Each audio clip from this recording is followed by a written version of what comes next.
সরকারি কর্মচারীরা যে 22% দিয়ে আছে পাওনা, এগুলো যদি আমরা কমিটেড না করি তাহলে at the end of the day there will be the biggest losers, এবং আপনি পরবর্তী সময়ে অর্থ কমিশনকে বাধ্য করতে পারবেন না টাকা রিলিজ করার জন্য, টাকা দেওয়ার জন্য।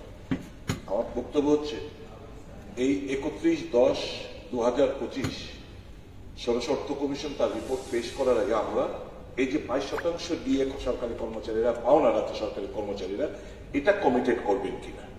মাননীয় মুখ্যমন্ত্রী বলবেন নাকি অর্থমন্ত্রী বলুন? বিগত 16 পে কমিশন আছে আমাদের টোটাল রাজ্যের, আমরা এগুলো ফিল আপ করেছি। 10/2025 এটা এখনো 6 মাস দূরে আছে। আমাদেরও তো বিশ্বাস, যেহেতু আমাদের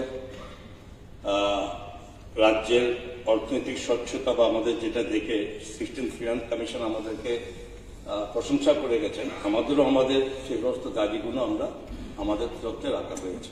আমাদের বিশ্বাস সেগুলো হবে। আর ডিএ কমান্ডে আমরা দিচ্ছি, আপনি আমাকে থামালে হবে না, তো আমার বক্তব্য রাখছেন না, আমি আর বুঝতে উঠবো না।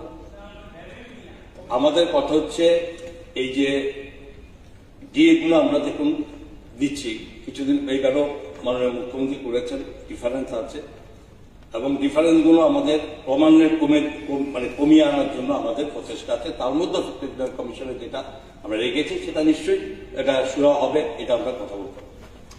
পরবর্তী প্রশ্ন এনেছেন মাননীয় সদস্য